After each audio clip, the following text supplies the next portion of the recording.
All right.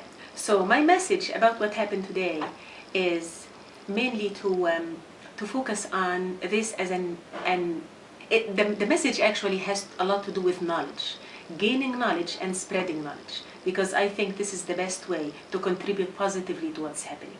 So I encourage Egyptians and people from other nations to, especially younger people, you are the future.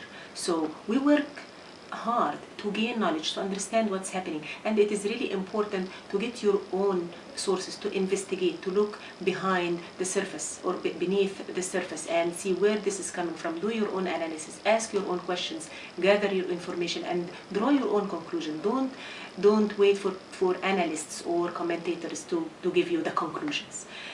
So gain knowledge and then turn around and spread it around in your smaller circles, in your larger circles, if you are a member of a club or a community or this or the other. Spread this knowledge and try to have informed discussions, try to have exchanges of views, and maintain the flexibility to change your mind if you find something that is actually more enlightened. So gaining knowledge, spreading knowledge, while we reach our own conclusions.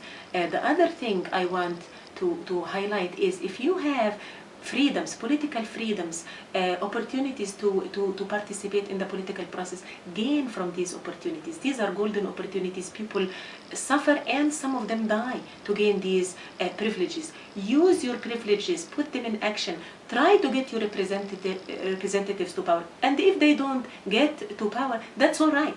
You try time and time again until you reach your goal. So get a good hold on the privileges that are allowed, and use them wisely. And the last remark I have about how do we approach Egypt, how do we approach the situation? Approach the situation with an open mind. Don't be judgmental. Try to understand the events within context. Context is as important as the snapshot events.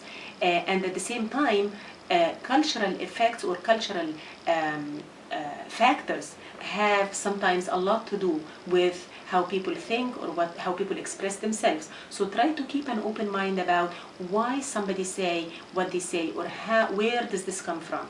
Try to hold judgment until you get the what's happening within context. And then if you don't like what you hear or what you see, ask more questions and figure out a way to change things around, to change what you don't like, rather than sitting back and criticizing it. It's a good day, and I hope we all enjoy the freedoms that are to come.